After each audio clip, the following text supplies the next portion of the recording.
রাসূলুল্লাহ সাল্লাল্লাহু আলাইহি সাল্লাম বলেছেন কিয়ামতের আগে আগে একটা কিয়ামতের নিদর্শন হলো গিয়ে যে প্রত্যেকজন মানুষের কাছে একটা করে নর্তকী থাকবে। এটা বুখারীর riwayat কিতাবুল ফিতান থেকে। আমরা এই হাদিস একসময় বুঝতাম না আসলে মানুষের কাছে নর্তকী কেমনে থাকবে, কিন্তু এটা এখন ইজি হয়ে গেছে, বোঝা যায়। প্রত্যেকটা মানুষের পকেটে মোবাইল এবং এই মোবাইলের মধ্যে হাজারো নর্তকীর গান। এই গানগুলো আমরা পকেটে নিয়ে নিয়ে ঘুরতেছি, এই গানগুলো আমাদের পকেটে পকেটে আছে। আসলে যে কিয়ামতের আলামত চলে এসেছে আর আল্লাহর রাসূল সাল্লাল্লাহু আলাইহি সাল্লাম যে বর্ণনা করেছেন এটা কখনো মিথ্যা হতে পারে? ও মুসলমান, আপনাকে আমি কি দিয়ে বুঝাবো? আপনাকে আমি কিভাবে বুঝাবো? আপনাকে আমি কিভাবে বুঝাবো বলেন? একজন একজনকে কামড়াকামড়ি করতেছি, একজন আরেক মুসলমানের বিরুদ্ধে লাইতেছি, একজন আরেক মুসলমানকে রাতের 3টা বাজে আবার পিড়ায় মেরে ফেলতেছে। কথা বুঝতে পারেন নাই? কয়টা বাজে? রাতের 3টা বাজে ঘুমন্ত মুসলমানকে আবার পিড়ে মারতেছে না মারতেছে। আবার নিজেকে এরা কি মনে করতেছে? নিজেকে আবার তাবলিগী মনে করে। এলাকার বড় ডাকাত, সব থেকে বড় সন্ত্রাসী চোর, হে নিজেকে বড় আল্লাহওয়ালা মনে করলে এটা কি এলাকার মানুষ মানবে বলেন? এলাকার মানুষ মানবে? সেই মুসলমানরা নিজেকে তাবলিগ মনে করে। ওরে মুসলমান, তুমি তো যেরকম ভাবে হানাদার বাহিনীরা পাকিস্তান বাহিনীরা 26শে মার্চ মুসলমান ঘুমন্ত বাহিনীকে হত্যা করার জন্য এরকম ভাবে ঝেঁপে পড়েছিল, তোমরাও তো সেরকম ভাবে এরকম 3টা বাজে ঘুমন্ত মুসল্লিদের উপর আক্রমণ করে দিয়েছিল। কথা ঠিক কিনা? আসলে তারা কোনো তাবলিগ নয়, তারা কোনো তাবলিগী নয়, তারা ইন্ডিয়ার এজেন্ট, আমাদের ইস্তেমাকে নস্যাৎ করে দিতে চায়। কথা ঠিক কিনা? আমরা তাদের এজেন্টটা কখনো বাস্তবায়ন হতে দেব না, দেব না, দেব না। আপনাদের একটা ছোট্ট গল্প শুনাই, শুনবেন? শুনবেন তো? আচ্ছা, গল্পটা হলো আবু জেহেল। নাম শুনছেন? কে কে নাম শোনেন নাই? আছেন কেউ এরকম? সবাই শুনছেন না? আবু জেহেলের জন্ম কোন জায়গায়? মক্কায়। মক্কা নগরী একটা শহরের নাম, যেরকম বদরগাছ একটা শহরের নাম আছে না, এই শহরের নাম মক্কা। শহরে তার জন্ম। মক্কা শহরের মধ্যে সব থেকে দামি জায়গা বাইতুল্লাহ, বাইতুল্লাহর পাশেই তার জন্ম। সে বাইতুল্লাহর মোতওয়াল্লি ছিল, 1000 বার তওয়াফ করেছে বাইতুল্লাহকে, বাইতুল্লাহর ঝাড়ু দিয়েছে, কিন্তু কপালে নসিবে ঈমান জোটে নাই। পক্ষান্তরে বেলাল হাবশী রাদিয়াল্লাহু তাআলা আনহু নাম শুনেছেন?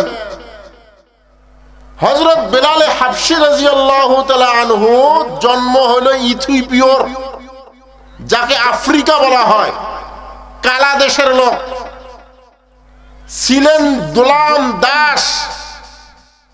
কিন্তু আল্লাহ তাআলা তার কপালে ঈমানটাকে এমন ভাবে নসিব করে দিয়েছেন যে হযরত বেলাল হাবশী রাদিয়াল্লাহু তাআলা আনহুর ব্যাপারে রাসূলুল্লাহ সাল্লাল্লাহু আলাইহি সাল্লাম বলতেছেন, হে বেলাল, আমি যখন মেরাজে জান্নাত ভ্রমণ করতে গিয়েছি, আমি একজনের পায়ের আওয়াজ আগে আগে পেয়েছি, সেটা তুমি বেলাল। সুবহানাল্লাহ।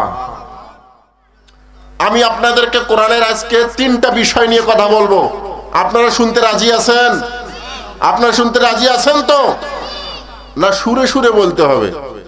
যাক, আমি আপনাদেরকে আজকে কোরআনে কারিমের একটি আয়াত বলবো। সে আয়াতটা হলো সূরাতুল ফাতির। কোরআনে কারিমের একটা সূরা আছে, সূরার নাম সূরাতুল ফাতির। কোরআনে কারিমের সূরার নাম কি বলেন?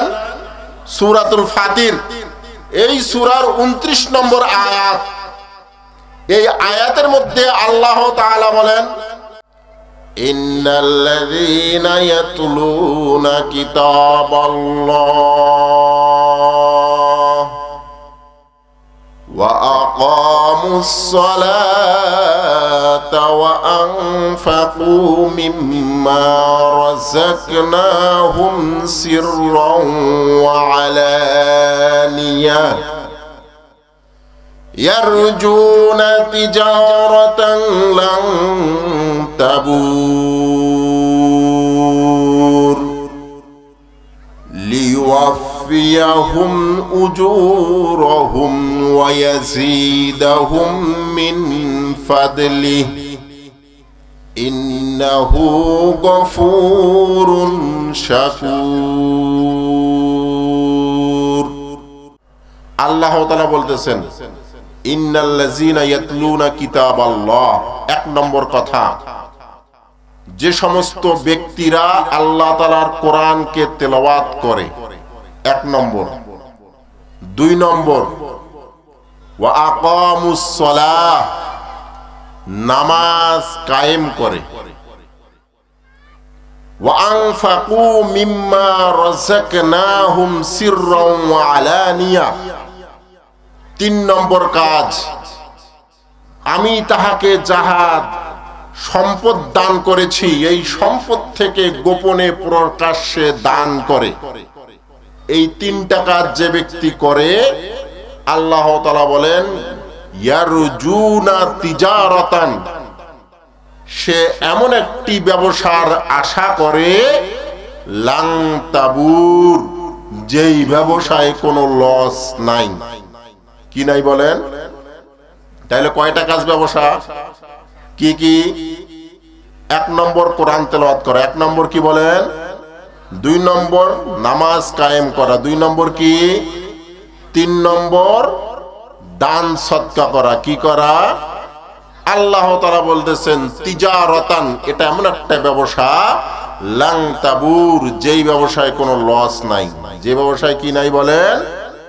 আল্লাহ তাআলা পরের আয়াতের মধ্যে বলতেছেন লিওয়াফিয়াহুম উজুরাহুম, আল্লাহ তাআলা এই ব্যবসার মধ্যে যে আপনার মুনাফা আছে এটা আপনাকে দিবেন। ওয়ায়াজিদাহুম মিন ফাদলিহি, আল্লাহ তাআলা তার দয়া এবং অনুগ্রহ ক্রমে আরো আপনাকে বেশি দিবেন। ইন্নাহু গফুরুন শাকুর, আল্লাহ তাআলা বলতেছেন আমি হলাম গফুর, আমি অধিক ক্ষমাশীল, আমি শাকুর। আমার গুণ যে গায় আমি তাকে অবশ্যই অবশ্যই কখনো ভুলি না। সুবহানাল্লাহ বলে। তো আমি বলতেছিলাম তিনটা জিনিস, এক নম্বর কোরআন তেলাওয়াত, দুই নম্বর হলো নামাজ কায়েম, তিন নম্বর হলো আপনার দান সদকা করা গোপন প্রকাশ্যে। এই তিনটাকে আল্লাহ তাআলা আখিরাতের ব্যবসা বলেছেন।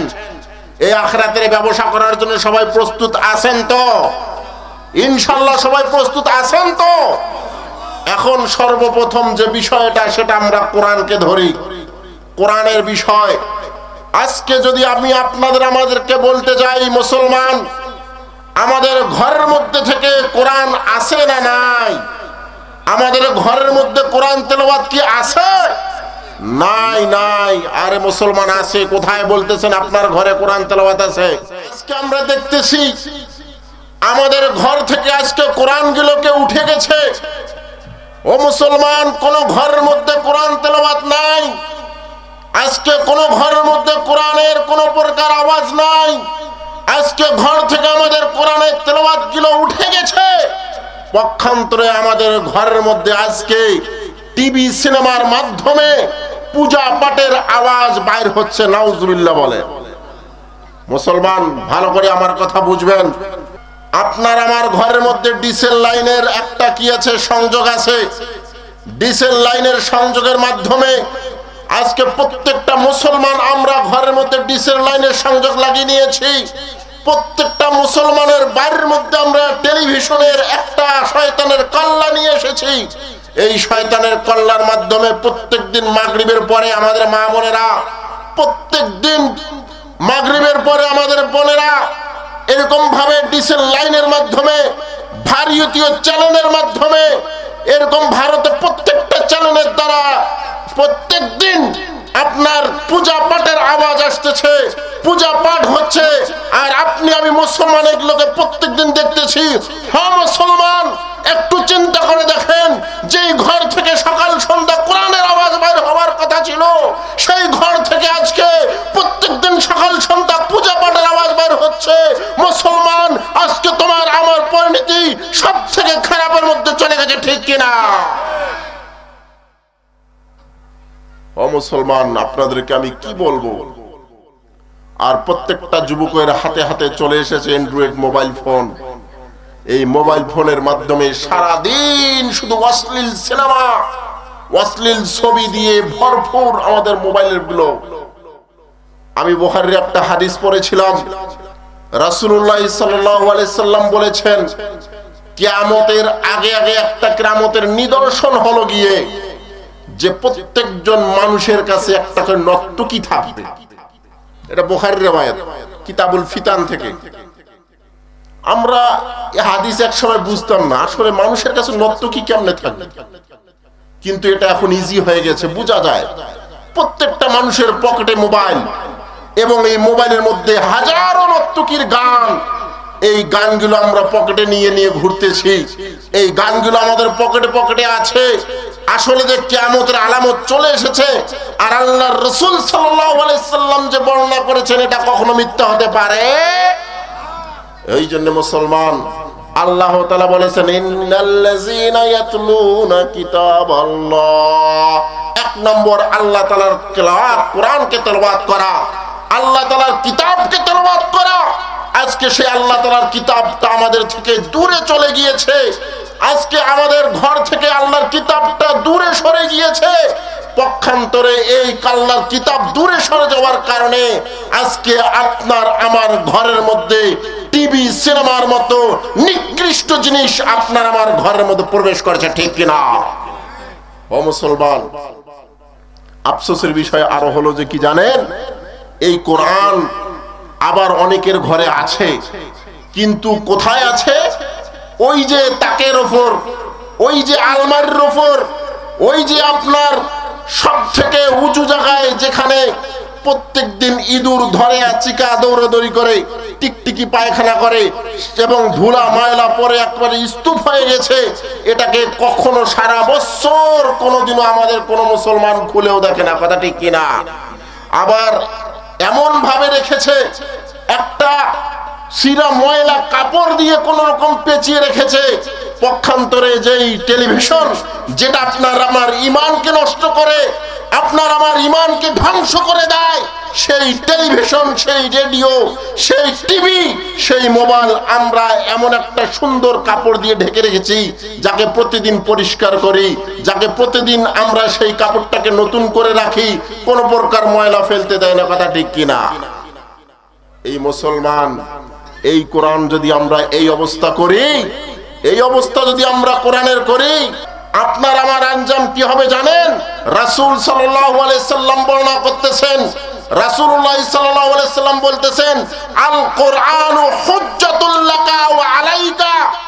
মুসলমান, কোরআন আপনার জন্য হুজ্জত বা দলিল প্রমাণ হবে, অথবা আপনার বিরুদ্ধে মামলা দায়ের করবে। নাউজুবিল্লাহ বলে, কি দায়ের করবে?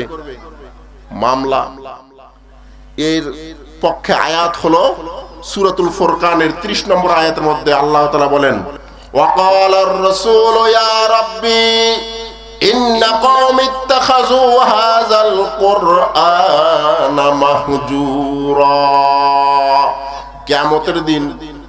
কিয়ামতের দিন ওয়াকালার রাসূলু, রাসূল সাল্লাল্লাহু আলাইহি সাল্লাম বলবেন, ইয়া রাব্বি, হে আমার রব, ইন্না কওমি, আমার জাতি, ইত্তাখাযুল কুরআনা, কুরআনকে ধরেছে, মাহজুরা, একেবারে পরিত্যক্ত করে।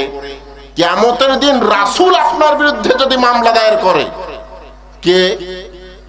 রাসূল যদি আপনার বিরুদ্ধে মামলা দায়ের করে, কোরআন যদি আপনার বিরুদ্ধে সাক্ষী দিয়ে দেয় যে এই ব্যক্তি 60টা বছর চলে গিয়েছে, এই ব্যক্তি 70টা বছর পার করে দিয়েছে, দোকানে প্রত্যেকদিন 2 ঘন্টা 3 ঘন্টা করে সময় দিয়েছে, প্রত্যেকদিন টিভির দোকানের মধ্যে সময় পার করেছে।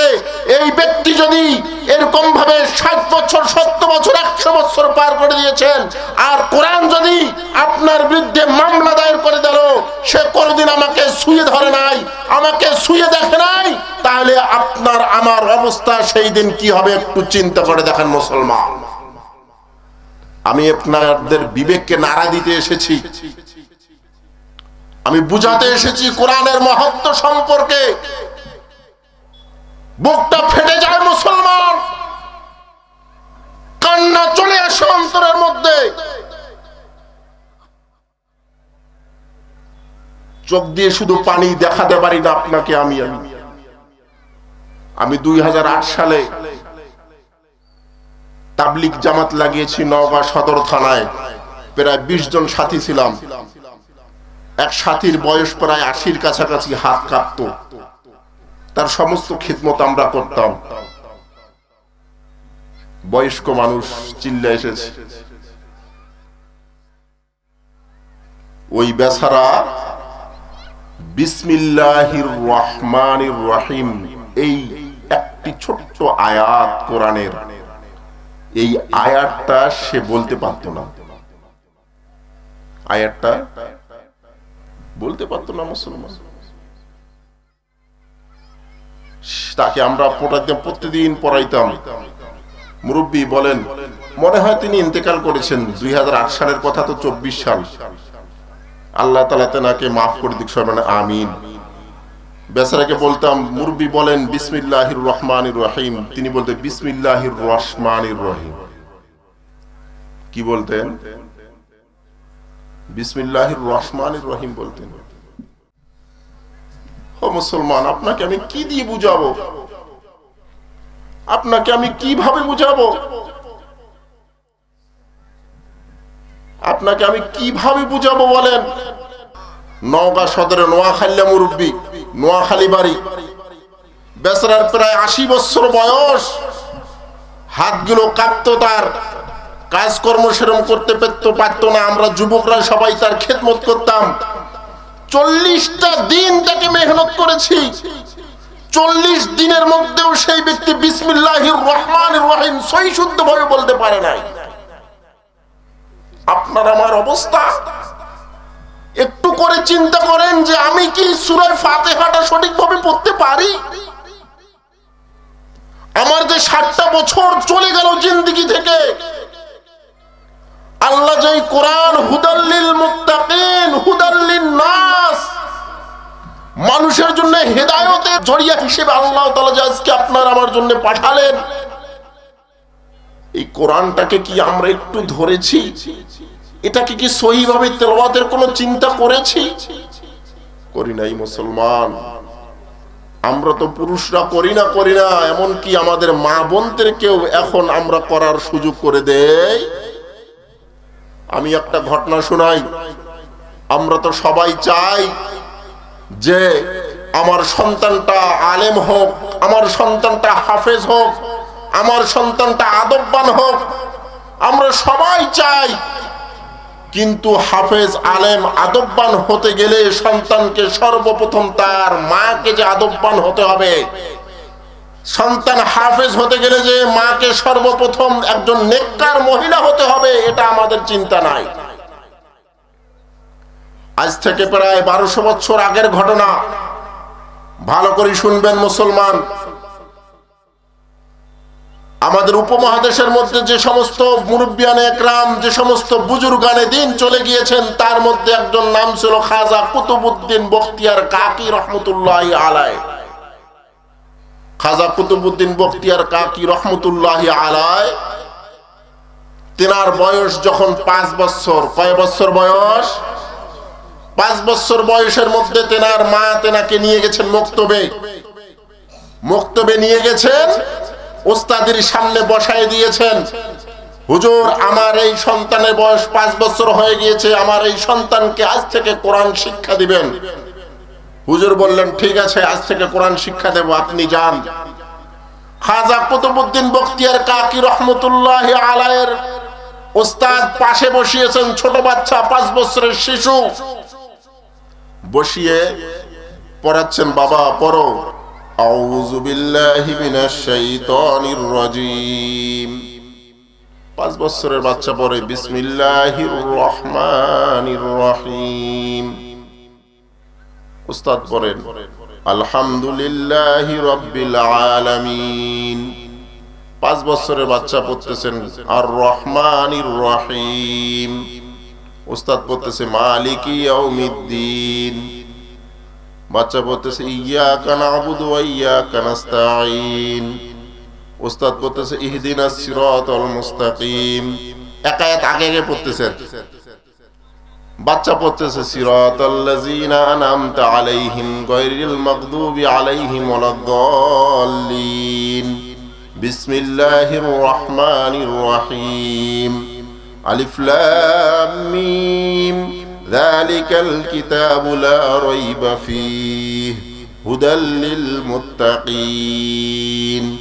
15 পারা পড়ে শুনিয়ে দিয়েছেন। সুবহানাল্লাহ। একটু জোরে বলে ফেললেন সুবহানাল্লাহ না? 5 বছরের বাচ্চা কয় পারা পড়েছে? যে কোনোদিন এখনো কোথাও যায় নাই, মক্তবে যায় নাই, কোনোদিনও মক্তবে যায় নাই, কোনো শিক্ষকের কাছে যায় নাই। ওস্তাদ হয়রান। ওস্তাদ বলতেছে ব্যাপার কি? নতুন আজকে মক্তবে আসলো যে বাচ্চা, সেই বাচ্চা কি করে 5-15 পারা হেফজ করে ফেললো, 15 পারা শিখে ফেললো, 15 পারা হাফেজ হয়ে গেল। মক্তব ছুটি দিয়ে খাজা কুতুবউদ্দিন কাকি রহমতুল্লাহ আলাইকে নিয়ে গেছেন তেনার বাড়িতে, তেনার মায়ের কাছে। কুতুবউদ্দিনের মা, কি হয়েছে ওস্তাদজি? আপনার বাচ্চা তো 15 পারার হাফেজ, আপনি আমার কাছে না পাঠিয়ে তাকে একটা হেফজখানায় ভর্তি করে দিবেন, আপনি আমার কাছে পাঠিয়েছেন কেন? কুতুবউদ্দিন কাকি রহমতুল্লাহ আলাইহির মা বলেন, হুজুর আমি তো কোনোদিন তাকে কোরআন শিখাই নাই। কি শিখাই নাই? কোনোদিন আমি তো তাকে কোরআন শিখাই নাই। সে 15 পারা কিভাবে হেফজ করলো? ওস্তাদ বলল, আমাকে আজকে সে 15 পারা শুনাইলো, আমি তো নিজের কানে শুনেছি, আমি তো মিথ্যা বলতেছি না।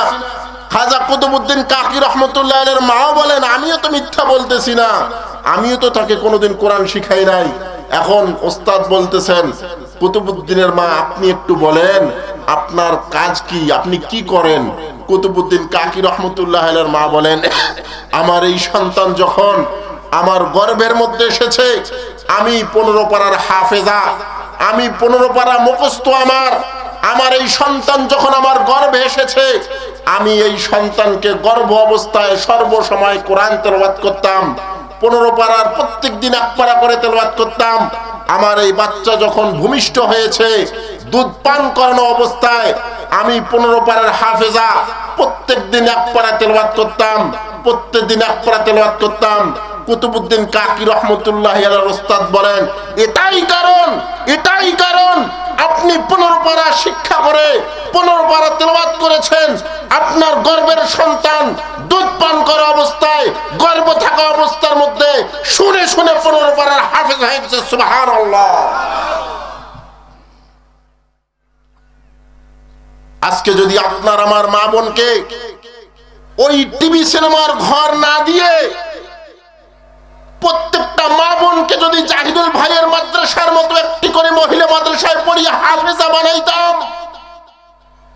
আর আপনার আমার সন্তান গর্ভে নেওয়ার পর যদি সে প্রত্যেক দিন 1 পারা করে তেলাওয়াত করে, আমি কসম করে বলতে পারি আপনার ঘরের মধ্যে আল্লামা শাহ আহমদ শফী সাহেব হবে। কথা ঠিক কিনা?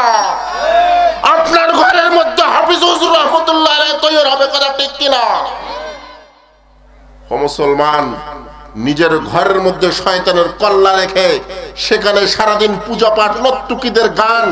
আর আমাদের তো বর্তমান অবস্থায় এসেছে, মহিলারা যখন একটু অসুস্থ হয়ে যায়, পেটের মধ্যে বাচ্চা এসে যায়, বেড রেস্ট দিয়ে দেই। এখন সারাদিন টিভির রিমোটটা নিয়ে সারাদিন সে টেলিভিশন দেখে, না হলে সারাদিন মোবাইল দেখে। কথা ঠিক কিনা? এই ঘর থেকে কি আপনি আলেম চাচ্ছেন? এই পেট থেকে আলেম আসা সম্ভব? এখানে কি আসবে? তাসলিমা নাসরিন আসবে, সালমান রুশদি আসবে, জাফর ইকবালের মতো নাস্তিক তৈরি হবে। আর যদি খাজা কুতুবউদ্দিন কাকি রহমতুল্লাহ আলাইহির মায়ের মতো যদি আপনার আমার মারা হয়ে যায়, তাহলে আপনার আমার ঘর থেকে বাতিলের আতঙ্করা তৈরি হবে। কথা ঠিক কিনা? এই জন্য মুসলমান নিজের সন্তানকে যদি হাফেজ তৈরি করতে চান, নিজের সন্তানকে যদি একজন আদববান বানাইতে চান, আজা কুতুবউদ্দিন কাকি রহমতুল্লাহ আলাইহির মতো বিশ্ববিখ্যাত ওলি তৈরি করতে চান, তাহলে নিজের কন্যা সন্তানকে অবশ্যই অবশ্যই দ্বীনি শিক্ষা দিন, কোরআনে শিক্ষা দিন। কথা ঠিক কিনা? ও মুসলমান, কথা বেশি লম্বা না। আজকে মুসলমানদের অবস্থা খুবই নাজুক।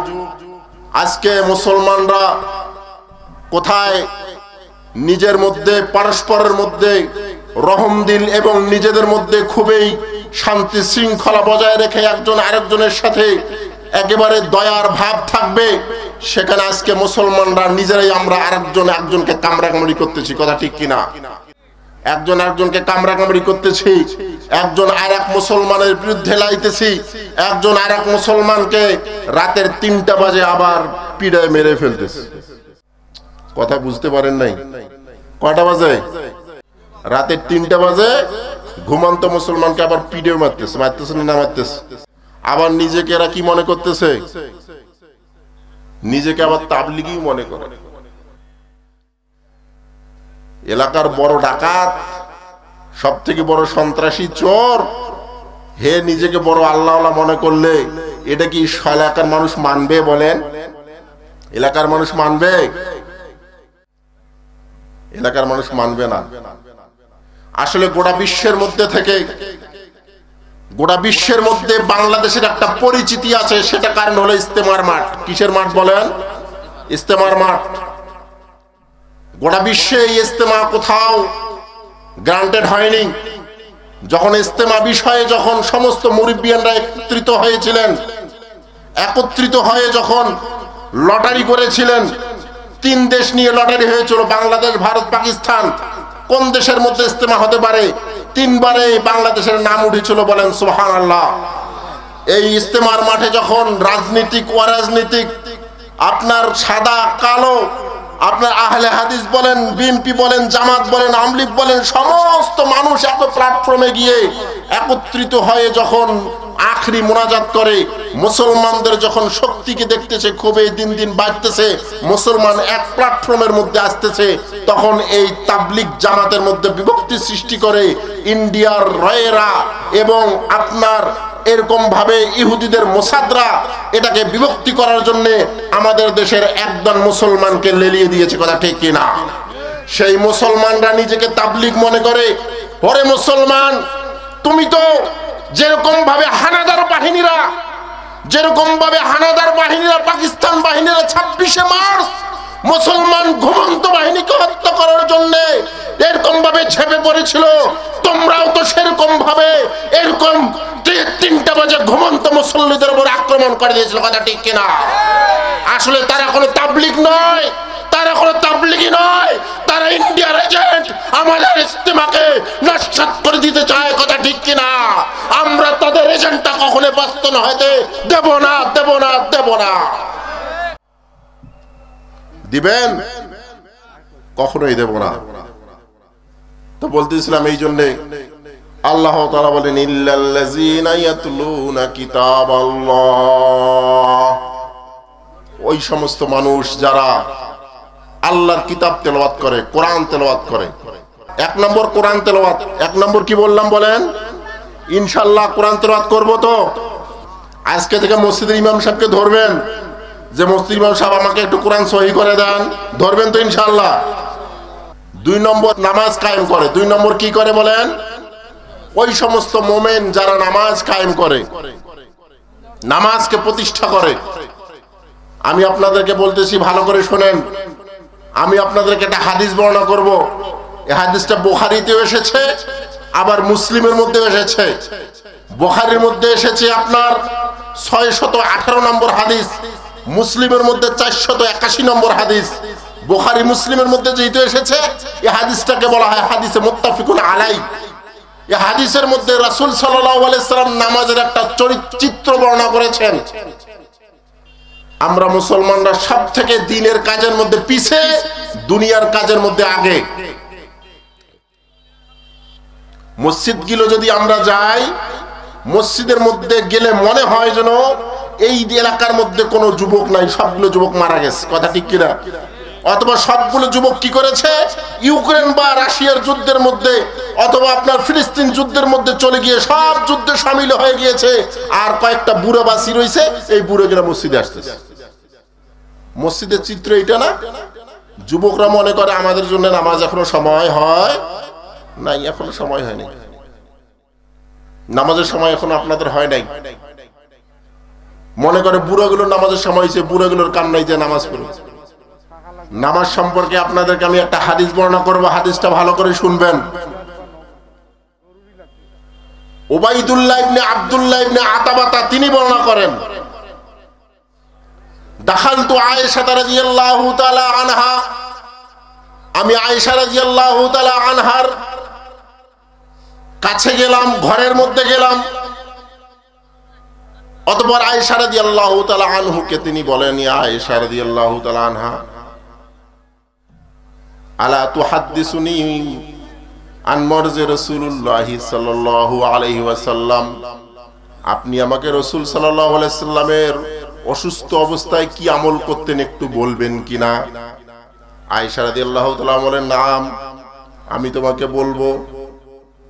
লাম্মা সাকুলা রাসূলুল্লাহ সাল্লাল্লাহু আলাইহি ওয়াসাল্লাম, রাসূল সাল্লাল্লাহু আলাইহি ওয়াসাল্লাম যখন অসুস্থ হয়ে গেলেন, যখন বয়স হয়ে যাওয়ার কারণে, বয়স না, রাসূল সাল্লাল্লাহু আলাইহি ওয়াসাল্লামের জ্বরের কারণে যখন অসুস্থ হয়ে গেলেন, রাসূল সাল্লাল্লাহু আলাইহি ওয়াসাল্লাম মৃত্যুর পূর্বে 14 দিন অসুখ ছিলেন। কয়দিন?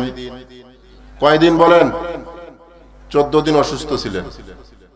এই 14 দিনের মধ্যে 4 বেলা মসজিদ গেছেন। কয় বেলা? 4 ওয়াক্ত নামাজ পড়তে গেছেন। এক ওয়াক্তের ঘটনা শোনাচ্ছি আপনাদের। সময়টা হলো এশার সময়। আয়েশা রাদিয়াল্লাহু তাআলা আনহা বলতেছেন, রাসূল সাল্লাল্লাহু আলাইহি ওয়াসাল্লাম অসুস্থ হয়ে শুয়ে রয়েছেন, শুয়ে আছেন। আমরা তো একটু পেটের ব্যথা হইলে, একটু মাথার ব্যথা হইলে মসজিদে যাই না, যারা নামাজি। আর যারা বেনামাজি তাদের কথা বাদে দিলাম, বেনামাজি তো মানুষের কাতারের মধ্যে আসে না। বেনামাজি কার কাতারে আসে না? মানুষের কাতারের মধ্যে আসে না। নামাজি যারা আছে তাদের কাকে বলতেছি, ভালো করে বোঝেন। রাসূলুল্লাহ সাল্লাল্লাহু আলাইহি ওয়াসাল্লাম যখন অসুস্থ হয়ে গেলেন, কিরকম অসুস্থ? শুয়ে রয়েছেন, দাঁড়ানোর বা বসার কোনো প্রকার কি নাই শক্তি। রাসূলুল্লাহ সাল্লাল্লাহু আলাইহি ওয়াসাল্লামের আশেপাশে সাহাবারা সবাই রয়েছেন। রাসূল সাল্লাল্লাহু আলাইহি ওয়াসাল্লাম জিজ্ঞাসা করতেছেন, আসাল্লান নাস, সাহাবাদেরকে বলতেছেন। তখন আয়েশা রাদিয়াল্লাহু বলেন, লা ইয়া রাসূলুল্লাহ ওয়া হুম ইয়ান্তাজিরুনাকা, ইয়া রাসূলুল্লাহ, তারা এখনো নামাজ আদায় করে নাই, আপনার জন্য অপেক্ষা করতেছে। রাসূল সাল্লাল্লাহু আলাইহি ওয়াসাল্লাম, দুউলি মান ফিল মিখতাবে, আমার জন্য এক পাত্র করে পানি নিয়ে আসো। রাসূল সাল্লাল্লাহু আলাইহি ওয়াসাল্লামের জন্য পানি আনা হলো। রাসূল সাল্লাল্লাহু আলাইহি ওয়াসাল্লাম পানি দিয়ে গোসল করলেন। গোসল করার পরে হাদিসের ভাষায় বলতেছে লিয়ানুআ, রাসূল সাল্লাল্লাহু আলাইহি ওয়াসাল্লাম দাঁড়ানোর চেষ্টা করলেন। ফাউগমি আলাইহি, রাসূল সাল্লাল্লাহু আলাইহি ওয়াসাল্লাম বেহুশ হয়ে গেলেন। একজন মানুষ কতটুকু অসুস্থ হলে বেহুশ হতে পারেন চিন্তা করে দেখেন। বেহুশ হয়ে গেলেন। ফালাম্মা আফাকা, আয়েশা রাদিয়াল্লাহু তাআলা আনহা বলেন, যখন কিছুটা সময় পার হয়ে গেল, রাসূল সাল্লাল্লাহু আলাইহি ওয়াসাল্লাম আবার হুঁশ ফিরে আসলেন। হুঁশ ফিরার পরে সর্বপ্রথম কথা, আসাল্লান নাস। এই হুঁশ ফিরার পরে কি কথা বলেন? সর্বপ্রথম নামাজের খবর নিচ্ছে। আমার সাহাবারা কি নামাজ আদায় করেছে? আয়েশা রাদিয়াল্লাহু বলেন, লা ইয়া রাসূলুল্লাহ, এখনো নামাজ আদায় করে নাই। ওয়া হুম ইয়ান্তাজিরুনাকা, আপনার জন্য তো সবাই অপেক্ষা করতেছে। রাসূল সাল্লাল্লাহু আলাইহি ওয়াসাল্লাম বলে, পানি নিয়ে আসো। লম্বা হাদিস, পানি আনা হলো। রাসূল সাল্লাল্লাহু আলাইহি ওয়াসাল্লাম গোসল করলেন, আবার দাঁড়াতে লাগলেন, আবার বেহুশ হয়ে গেলেন। কিছুক্ষণ সময় যাওয়ার পর রাসূল সাল্লাল্লাহু আলাইহি ওয়াসাল্লাম আবার হুঁশ যখন ফিরে আসলো, হুঁশ ফিরে আসার পর রাসূল সাল্লাল্লাহু আলাইহি ওয়াসাল্লাম একই কথা, আসাল্লান নাস, মানুষরা কি নামাজ আদায় করেছে? কয়বার বলল? কয়বার? তিনবার। তিনবার হুশ বেহুশ হয়েছেন, তিনবার হুশ ফিরে এসেছেন। হুশ ফিরার সঙ্গে সঙ্গে বলতেছে আসাল্লান নাস, মানুষরা কি নামাজ আদায় করেছে? আমরা বললাম লা ইয়া রাসূলুল্লাহ, আপনার জন্য সবাই অপেক্ষা করতেছে, আপনি গেলে ইমামতি করবেন, আপনার পিছনে সবাই নামাজ আদায় করবে। রাসূল সাল্লাল্লাহু আলাইহি ওয়াসাল্লাম বলেন পানি নিয়ে আসো। পানি আনা হলো। রাসূল সাল্লাল্লাহু আলাইহি ওয়াসাল্লাম উযু করলেন, আবার দাঁড়াবেন, এমন সময় আবার বেহুশ হয়ে গেলেন। আল্লাহ রসুলকে শোয়াই দেওয়া হলো। রাসূল সাল্লাল্লাহু আলাইহি ওয়াসাল্লাম কিছুক্ষণ পর হুশ ফিরে আসলেন। হুশ ফিরে এসেই সর্বপ্রথম কথা আসাল্লান নাস, মানুষরা কি নামাজ আদায় করেছে? ও মুসলমান, কোথায় আপনি আমি? আপনার আমার অবস্থা কোথায়? মুসলিম শরীফের সহিহ হাদিস, আল ফারকু বাইনানা ওয়া বাইনাহুম আস-সালাত, আমরা মুসলমানরা এবং কাফেরদের মধ্যে একটা পার্থক্য, সেটা হলো নামাজ। তাহলে আপনি নামাজ আদায় না করেন, তার মানে আপনি কাফেরদের সঙ্গে শামিল হয়ে যাচ্ছেন। আপনি নামাজ আদায় করতেছেন না, আপনি কাফেরদের সাথে শামিল হয়ে যাচ্ছেন। রাসূল সাল্লাল্লাহু আলাইহি ওয়াসাল্লাম সরাসরি বলতেছেন আপনার আর আমার, একজন কাফের আর মুসলমানের মধ্যে পার্থক্যই হলো নামাজ।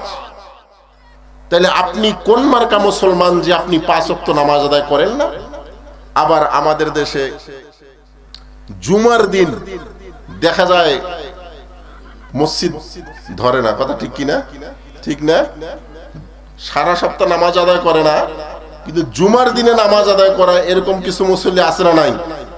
আবার এরা সবাই শেষে যায়, যখন বক্তব্য দিচ্ছেন ইমাম সাহেব কিছু আলোচনা করতেছেন কোরআন হাদিস নিয়ে, এরা বলে যে এই ইমাম সাহেবটার খেয়ে দেয় কাম নাই, খালি টাইম পার করা দেয়, কথা ঠিক না? ঠিক।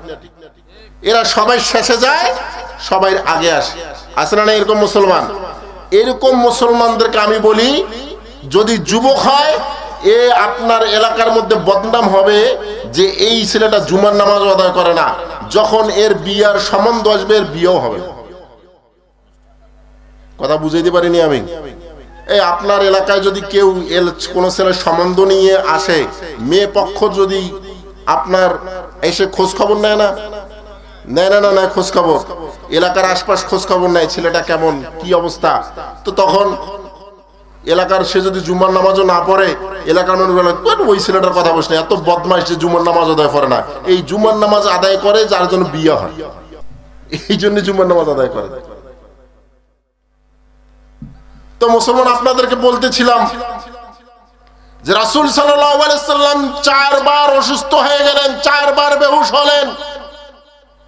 4 বার বেহুশ হওয়ার পর যখন 5ম বার যখন রাসূল সাল্লাল্লাহু আলাইহি ওয়াসাল্লামের হুঁশ ফিরে আসলো, হুঁশ ফিরে আসার পর রাসূল সাল্লাল্লাহু আলাইহি ওয়াসাল্লাম আবার জিজ্ঞেস করতেছেন আসাল্লান নাস, মানুষরা কি নামাজ আদায় করেছে? তখন সাহাবার বলেন লা ইয়া রাসূলুল্লাহ হুম ইয়ানতাজিরুনাকা, ইয়া রাসূলুল্লাহ আপনার জন্যই অপেক্ষা করতেছে।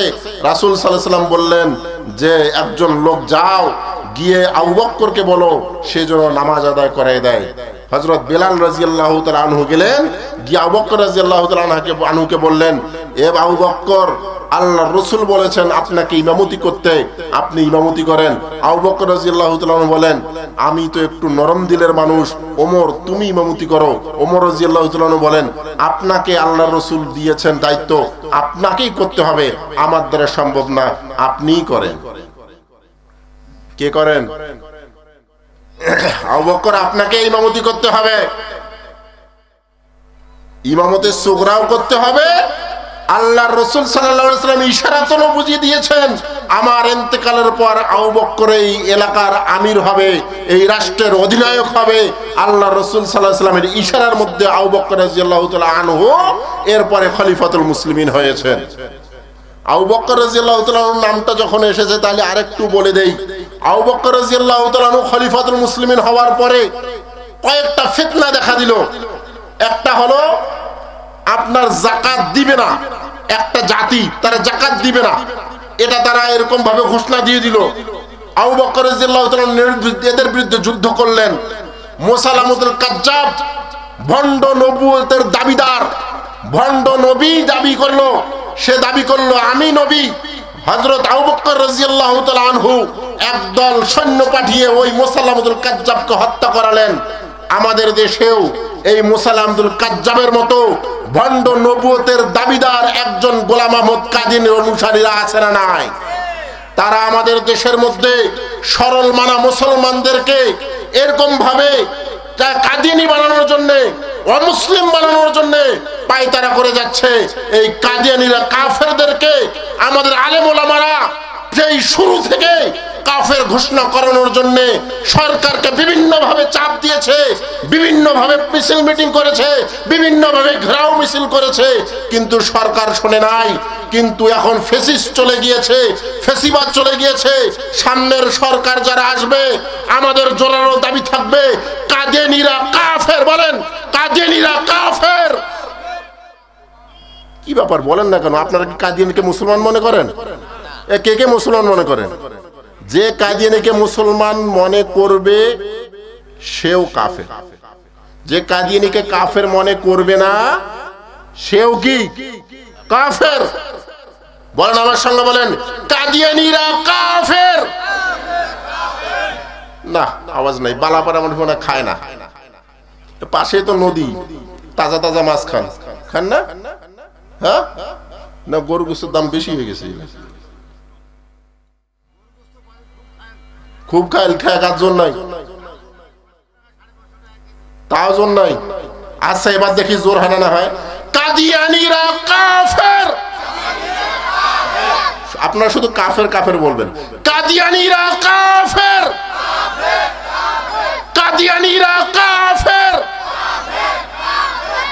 আল্লাহ তাআলা এদেরকে রাষ্ট্রীয়ভাবে কাফের ঘোষণা করার, অমুসলিম ঘোষণা করার তৌফিক দান করেন, বলেন আমিন। আমি বলতেছিলাম হযরত আবু বকর সিদ্দিক রাদিয়াল্লাহু তাআলা আনহু এই ফিতনাগুলোকে শেষ করার পরে 3 দিন, কয়দিন? 3 দিন 15 ওয়াক্ত নামাজের মধ্যে তিনি মসজিদে নববীতে বললেন এই খেলাফতের আমিরের দায়িত্ব আমি চাই না, চাই না, চাই না, এটা যার মনে চাই নিয়ে নাও। কোন সাহাবী শুনে নাই। তিনি তারপরে 3 দিন ঘোষণা দেওয়ার পর দেখতেছেন কেউ যেহেতু খেলাফতের দায়িত্ব নিচ্ছে না, আমিরের দায়িত্ব নিচ্ছে না, তখন নিজে থেকে গেলেন। আর আমাদের তাবলিগের মধ্যে একজন সাদ কান্দলভি, তাকে গোটা বিশ্বের সমস্ত মানুষ চাচ্ছে না তাকে আমির হিসাবে, কিন্তু সে জোর জবরদস্তি করে নিজেকে স্বঘোষিত আমির দাবি করে আমাদের মুসলমানদের রক্তপাত করতেছে। কথা ঠিক কিনা? আবু বকর রাদিয়াল্লাহু তাআলা খেলাফতের দায়িত্ব পাওয়ার পরে 3 দিন, কয়দিন? 3 দিন কয় ওয়াক্ত নামাজ হয়? 5 ওয়াক্ত। 15 ওয়াক্ত নামাজের মধ্যে ঘোষণা দিয়েছে এই খেলাফতের দায়িত্ব আমার দরকার নাই, কার মনে চায় সে নাও। আর আমরা নিজেই জবরদস্তি করে নিজের আসন ধরে রাখতেছি। আসলে কি আমি নিজে আমির হওয়ার খায়েশ না নিজের টোপলা গোছানোর খায়েশ? কোনটা? নামাজের মধ্যে কি করে না বলেন?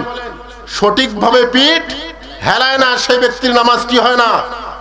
ঠিক মতো আদায় হয় না। আল্লাহর রাসূল বলে দিলেন লা তুজিউ সালাতুর রাজুলিন, ওই ব্যক্তির নামাজ যথেষ্ট নয়। লা তুকিম সলবহু, যে ব্যক্তি তার পিঠকে হেলায় না ফির রুকু ওয়া সুজুদ, রুকু সিজদার মধ্যে। কোন ব্যক্তি যদি হেলান দিয়ে ঘুম যায় তার কি চলে যায় বলেন? উজু চলে যায়। তো হেলান দিয়ে ঘুম হয়ে গেল যে ব্যক্তি, ওই ব্যক্তির উজু নাই, ও এখন নামাজে দাঁড়ালে তার নামাজ হবে? এটা বাটপারি না সোজাসুজি? গোটা দুনিয়া ঘুরতেছে, কোনো সমস্যা নাই, মসজিদে গিয়ে চেয়ার একটা নিয়ে বসে যায়, এটা একটা বাটপারি। এই জন্যই আপনাদেরকে আমি বলতেছি, আল্লাহ তাআলা বলেন ইন্নাল্লাযীনা ইয়াতলুনা কিতাবাল্লাহ, ওই সমস্ত ব্যক্তি যারা আল্লাহ তাআলার কিতাব তেলাওয়াত করে, ওয়া আকামুস সালাত, নামাজ কায়েম করে। এরপরে 3 নম্বর বলেছিলাম ওয়া আনফাকু মিম্মা রাযাকনাহুম সিররান ওয়া আলানিয়া, যা কিছু তাকে আমি সম্পদ দিয়েছি এখান থেকে গোপনে প্রকাশ্যে আল্লাহর রাস্তায়, মাদ্রাসা, মসজিদ, এরকম ভাবে মক্তব, এগুলোতে দান করে। আল্লাহ তাআলা বলেন ইয়ারজুনা তিজারাতান, তারা এমন একটা ব্যবসার আশা করে লান তাবুর, যে ব্যবসার মধ্যে কোনো লস। এই ব্যবসা করার জন্য রাজি আছেন তো? ইনশাআল্লাহ সবাই রাজি আছেন তো? এখন আপনাদেরকে নামাজ এবং কোরআন তেলাওয়াত সম্পর্কে বললাম। আবার অনেকেই আছে আমরা, আমাদের দানের খাতাটা কিরকম, যদি মসজিদ মাদ্রাসা বা কোনো কিছুর জন্য আপনাকে হাটে ঘাটে যখন চায় তখন মানিব্যাগ থেকে বাইর করে সব থেকে ছোট নোট কোনটা আছে ওইটা, কথা ঠিক না ঠিক? হ্যাঁ, যখন বাজারে গায়, বাজারে গিয়ে সব থেকে বড় নোটটা মার্কেটের মধ্যে বাইর হয়, আর মসজিদ মাদ্রাসার জন্য সব থেকে নোট বাইর হয় কোনটা? সব থেকে ছোটটা। আপনাকে দানের ব্যাপারে একটা আমি ঘটনা বলে আমি শেষ করে দেব। রবিয়া ইবনে সুলাইমান, নামটা কি বলেন? রবিয়া ইবনে সুলাইমান নামের একজন ব্যক্তি, আজ থেকে 500-600 বছর আগের ঘটনা, যে সময় কোনো এরোপ্লেন ছিল না, কোনো ট্রেন ছিল না, কোনো মোটরসাইকেল ছিল না, কোনো প্রকার যানবাহন ছিল না। যানবাহন বলতে ছিল কি, গাধা, খচ্চর, ঘোড়া, উট, এগুলোতে করে মানুষ চলাফেরা করতো, অথবা পালকিতে করে চলাফেরা করতো। এই রবিয়া ইবনে সুলাইমান সে 9 জন সাথীকে একত্রিত করেছে, 9 জন মানুষকে তাশকিল করেছে, সবাই মিলে হজে যাবে। ভালো করে আমার কথাটা শুনবেন। 9 জন মানুষকে একত্রিত করেছে হজে যাওয়ার জন্য। হজে যাবে 9 জন মানুষকে, তাদেরকে তশকিল করেছে, ভাই তোমারও সম্পদ আছে, তোমারও সম্পদ আছে, সব মিলে নাও, একত্রিত করে আমরা হজে যাব। হজে যেতে গেলে তো কাফেলা দরকার, একজন মানুষ তো আর যাওয়া যায় না। বর্তমান যেভাবে এখন আমি ইচ্ছা করলে কোনো কাফেলার সাথে চলে আমি, এরকম না, একটা সব দল বেঁধে যেতে হতো, কারণ রাস্তাঘাটে অনেক চোর ডাকাতের উদ্যোগ ছিল। এই জন্য সে 9 জন মানুষকে একত্রিত করেছে, সবাইকে বলেছে যে আমরা হজে যাব অমুক দিনে, তোমরা সবাই মিলে কার কত পয়সা আছে সব আমার কাছে জমা করো। সবাই মিলে টাকা তার কাছে জমা দিয়েছে। সবাই গাট্টি গুট্টি যাহা কিছু লাগে আর কি হজে যাওয়ার জন্য, হেঁটে হেঁটে হজে যাওয়ার জন্য যাহা কিছু প্রয়োজন সব একত্রিত করেছে। করার পরে রবিয়া ইবনে সুলাইমান মসজিদে এশার নামাজ আদায় করেছে। মসজিদে এশার নামাজ আদায় করার পরে সে মসজিদ থেকে ঘরের দিকে যাচ্ছে। এখনকার মতো তো আর সেই সময় ছিল না, আগের বাজার হয়ে যেত সকালে, রাত্রে কোনো বাজার থাকতো না, মাগরিবের পরে মানুষ আর বাইরে থাকতো না, সবাই ঘরে ঘরে থাকতো। তো রবিয়া ইবনে সুলাইমান এশার নামাজ পড়ে ঘরে যাচ্ছে, যাওয়ার পথে দেখতেছে একটা মহিলা বোরকা পরে একেবারে আবৃত হয়ে কোথায় যেন যাচ্ছে। রবিয়া ইবনে সুলাইমান চিন্তা করলো, এই মহিলা যায় কোথায়? রাত্রে তো সচরাচর কোনো মানুষ বাইর হয় না, মহিলাও বাইর হয় না, এই মহিলা বাইর হলো কেন? সে পিছ নিল, কোথায় যায় দেখি।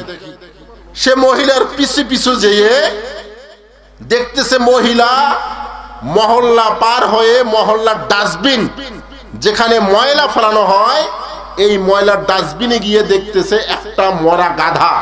এই মরা গাধার গোস্ত মহিলা কাটলো, 1 কেজি আন্দাজ। কাটার পর নিজের বোরকার নিচে নিয়ে আবার বাড়ির পথে রওনা হলো। রবিয়া ইবনে সুলাইমান পিছ থেকে লক্ষ্য করেছে, পিছু পিছু লক্ষ্য করার পর সে চিন্তা করতেছে, মরা গাধার গোস্ত নিয়ে এই মহিলা কোথায় যায়, আমি আরো ভালো করে দেখবো। সন্দেহ বেড়ে গেছে। সে কি করলো, মহিলার পিছনে পিছনে গেল। মহিলা যেতে যেতে তার বাড়ির দরজায় গিয়ে নক করলো, দরজা খুলে দেওয়া হলো। দরজা লাগিয়ে ঘরের মধ্যে মহিলা প্রবেশ করলো। রবিয়া ইবনে সুলাইমান সে দরজার মধ্যে কান লাগিয়ে শুনতেছে ঘরের মধ্যে কিসের আওয়াজ আসে। ঘরের মধ্যে মহিলা বলতেছেন, আলহামদুলিল্লাহ, আজকে রাত্রের খানার ব্যবস্থা হয়ে গেছে, এই দেখো গোস্ত নিয়ে এসেছি, আজকে রাত্রে গোস্ত পাক করে খাবো। ঘর থেকে আওয়াজ আসতেছে। এই কথা শোনার পরে রবিয়া ইবনে সুলাইমান বলেন, আমি দরজায় আওয়াজ দিলাম, দরজা খোলো। মহিলা বলতেছে, আপনি কে? কয়, আমি এই এলাকার লোক, আমি রবিয়া ইবনে সুলাইমান, তোমরা দরজা খোলো। মহিলা দরজা খুললো। খোলার পর রবিয়া ইবনে সুলাইমান বলেন, মহিলা বোন আমার, আমি তোমার কিছু কাজ দেখে খুবই সন্দিহান হয়ে গেছি। 1 নম্বর, তুমি রাত্রের বেলা বাইর হয়েছো, আবার ডাস্টবিনে গেছো, গিয়ে একটা মরা গাধার গোস্ত নিয়ে গাধার গোশত আল্লাহ তাআলা হারাম করে দিয়েছেন। গাধার গোশত খাওয়া কি হারাম। আমাদের দেশে গাধা নাই, আমাদের দেশে তো গাধা না, আমাদের দেশে মানুষ তো সুদ খায়। কথা ঠিক না? ঠিক সুদের ডিপু। আবার সুদ যেটা বড়, সব থেকে বড় সুদারু, এইটা এখন আবার মসজিদের সভাপতি সেক্রেটারি। আমরা বানায় ফেলেছি না?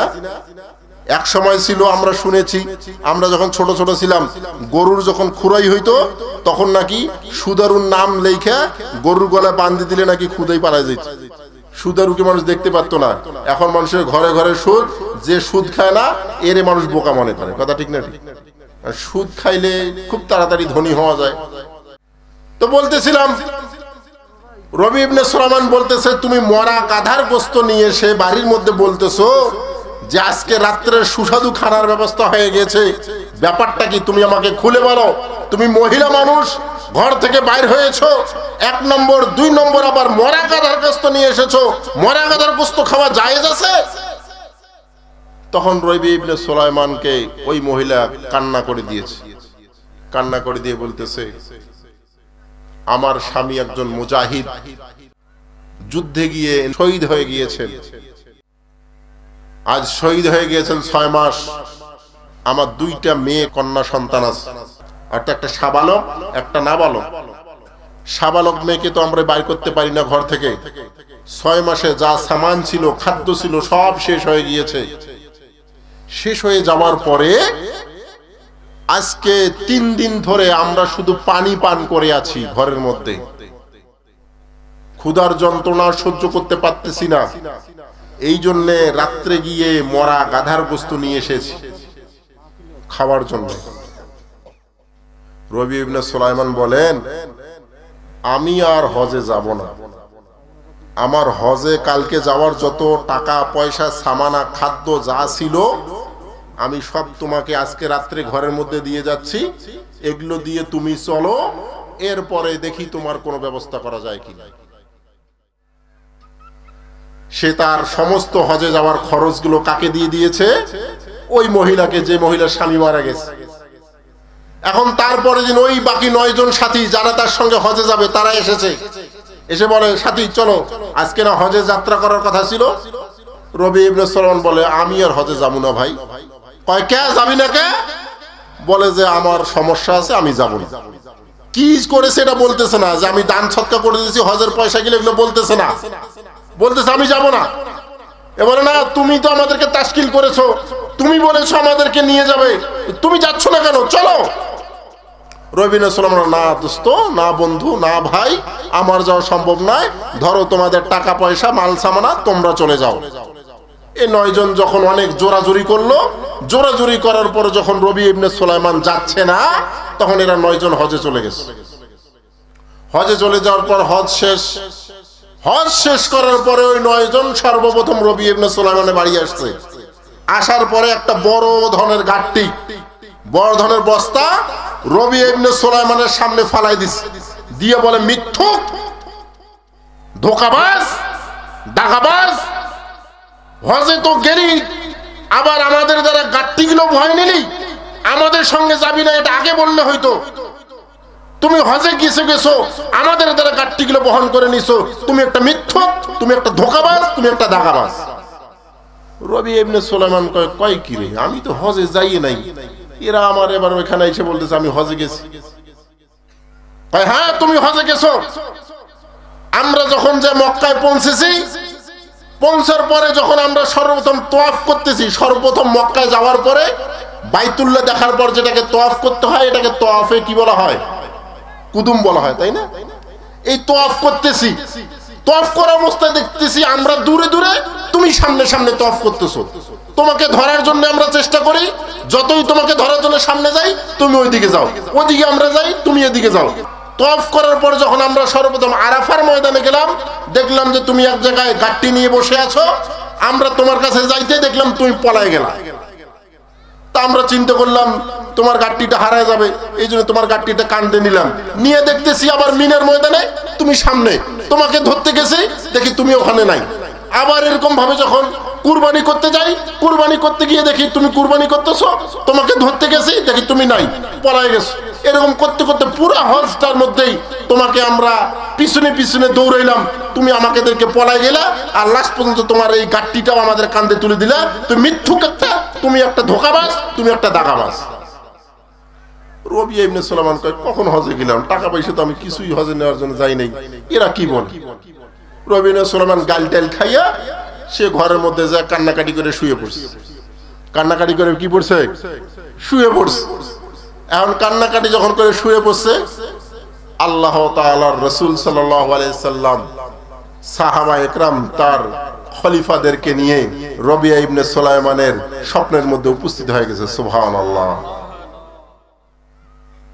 রাসূল সাল্লাল্লাহু আলাইহি সাল্লামকে দেখে রবিয়া ইবনে সুলাইমান আরো কান্না শুরু করছে। ইয়া রাসূলুল্লাহ, আমি হজে গেলাম না, আমার এই সাথীগুলো আমাকে বলতেছে আমি নাকি হজে গিয়েছি, আমাকে এসে গালাগালি করলো, আমি ব্যাপারটা বুঝলাম না ইয়া রাসূলুল্লাহ। রাসূল সাল্লাল্লাহু আলাইহি সাল্লাম বলেন, রবিয়া ইবনে সুলাইমান, তুমি হজে না গিয়েও ওই যে আপনার যে মহিলাটা খুবই অসহায় ছিল, এই মহিলা এবং তার এতিম বাচ্চাকে তোমার হজের টাকাগুলো যেগুলো তুমি দান করেছো, এর বদলায় আল্লাহ তাআলা একজন ফেরেশতা দিয়ে তোমার হজটাকে সম্পূর্ণ করে দিয়েছেন। সুবহানাল্লাহ। এই জন্যই আল্লাহ তাআলা বলেন, ইন্নাল্লাযীনা ইয়াতলুনা কিতাবাল্লাহ,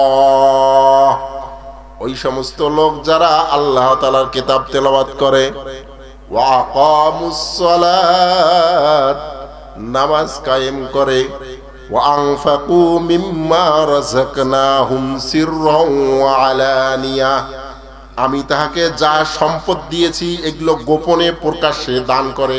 রবিয়া ইবনে সুলাইমান কি করেছে? গোপনে দান করেছে না? গোপনে প্রকাশ্যে দান করে।